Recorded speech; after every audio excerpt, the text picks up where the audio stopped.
Absolutely, yeah. Before you joined, we were actually talking already about the feasibility or how feasible is a second national dialogue towards solving the Anglophone crisis. You know, the gravity of the crisis, which are the crisis already entering its 6th year, and you know the gravity.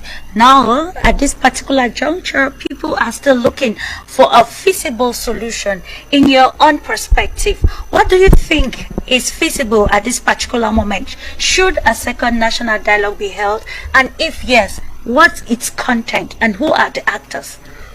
Yeah, it's interesting when you see Cameroon, a country that has been ruled by hooligans, a country that has been handmassed and hijacked by a few, less than 1% of the people, ruling a nation for over 40 years. When we came to power, in 1982, President Paul Biya talked of rigor and moralization, and if people are complaining, the same causes will produce the same effect.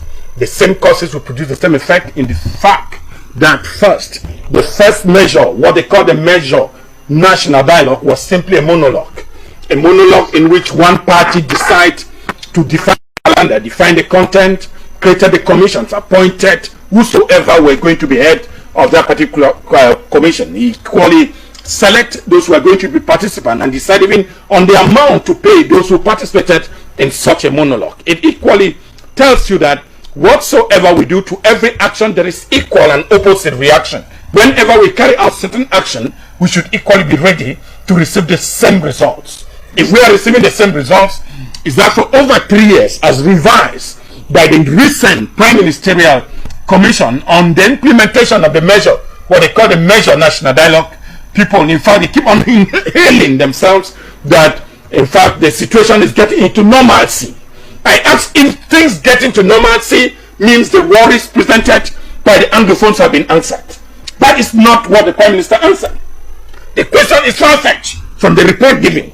Is this what Anglophones wanted? Is this what Anglophones' aspirations talked about?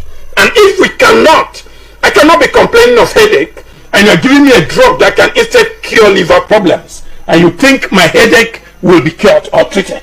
So this is what happens, that the decision given and the resolution arrived at by the measure national dialogue were simply cosmetic or otherwise perishable in the sense that they will extinguish and disappear within the shortest time possible. But several times, one of it again was cloned with a lot of lies telling, to tell the head of state that we are doing pretty much. And I want to tell you that the revision and the visit to reevaluate what the measure national dialogue has cost is more expensive than the implementation they have taken over.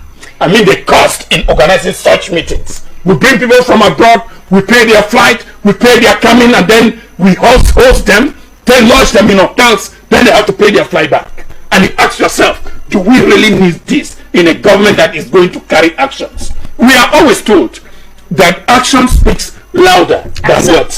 So which means, after the measure national dialogue, do we even need to evaluate ourselves?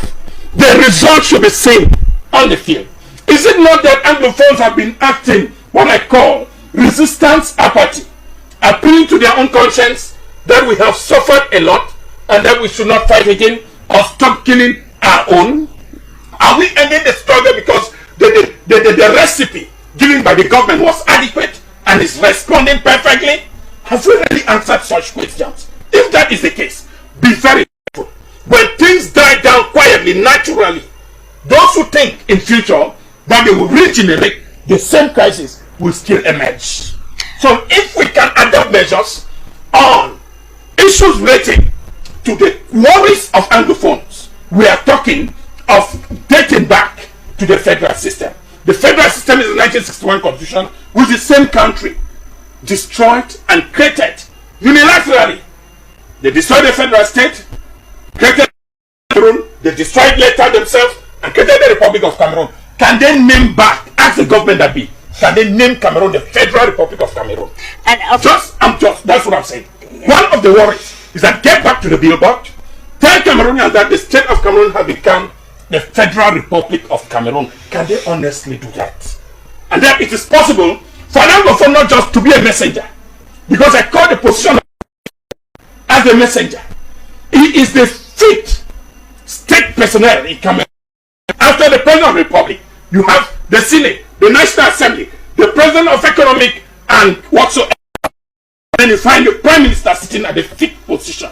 Had this issue been answered, is there a road linking Bamenda and Babaju or the West region? Is there a ring road leading the 5 or 7 divisions of the Northwest to the regional capital of Bamenda?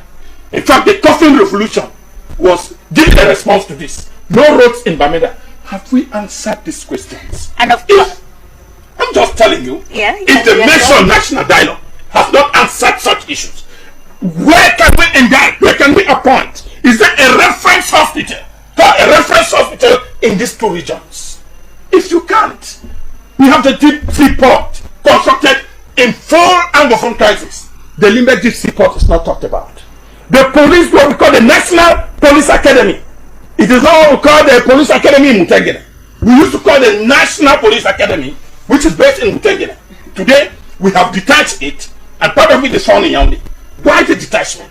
Which university or school or academic or studying that we have detached from Yaoundé to the Northwest or the Southwest? People should give us a lot of this. There are a lot of worries we should think is not measure national dialogue, like what we are having, thinking that is going to come, should take into consideration the plights and worries of Anglophones. Absolutely. That they should, yeah. Anglophones should be looked upon as citizens of the same nation. Not Anglophones themselves, but the regions of that particular area. Because somebody will tell you that who is an Anglophone. The moment you ask this question, it simply refers to that you are so myopic, you are ignorant, you are wayward, academically bankrupt. If somebody can ask a question in Cameroon, who is an Anglophone? And it is really funny and disgraceful that you find such words coming from a minister of the Republic, Anglophone.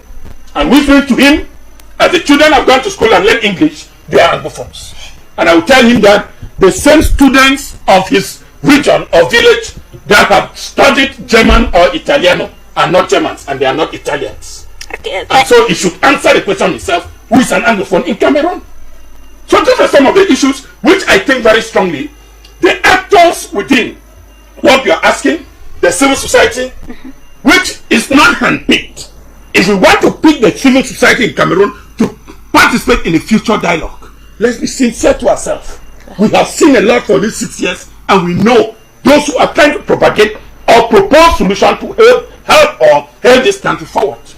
But now, it will go to friendship. So it's just okay, members of the religious group, you will see the Catholic, you see the Baptist, and the Imam will be present, the Presbyterian will be present. And you think you have finished with the civil society. It is not done like that. And when you think political parties, what do you call political parties? PDM, and you call the president and you say, those represented in the national assembly, and you said you have dealt with it. These are not the people. Those who are eating from that same plate have no problem with the plate. Except those who are out of that table. So it is a time set we need to reason out of the box. Stay within the box has created us a lot of conflict. Can we bring in new elites? The fear of the rising of the new elite is also disturbing the whole Cameroon. Because I'm telling you that presently Cameroon is ruled by ancestors. Those who were there when independence was gained, those who were there with the Major Ijo, are saying 60 years is too much a period. Cameroon has grown a new leadership.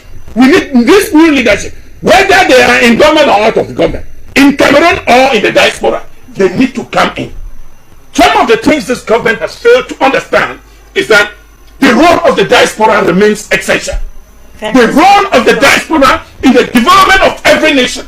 Do not neglect, reconcile with the diaspora. I am presently thinking that the major actors in the Anglophone crisis are the diaspora. Why not give them the primordial role in the second or future dialogue? There is no nation that can be developed without the diaspora. Maybe people don't know. Because the creation of the state of Israel, which we call today the Jews, the Jewish community, was created from the diaspora. And people even said the coming of Jesus Christ on earth was from the diaspora. God sent Jesus from heaven to earth. And you can even imagine that. So there are some of the things I'm just trying to inform here. We should be very careful when we start fighting the diaspora. The diaspora have what we call in economics hard currency. We are dealing with local currency. CFA is not a currency.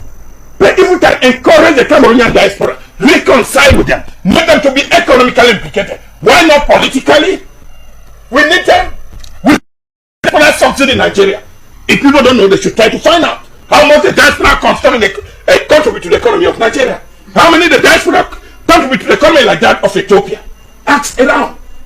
We are yet so hostile as if the country belongs to us, and that those who have moved out of the nation, they are not part. The major actors and the trouble disturbing character of Anglophone's crisis are the diaspora. Okay. Is that a means we can create a bridge rather than building walls? Of course. So there is a lot. If there is a possibility of a second national dialogue, Cameroonians will need to see the sincerity, and then we avoid what I call pride. Jesus Christ was a humble citizen, and we were taught in the watching of the feet of the disciples.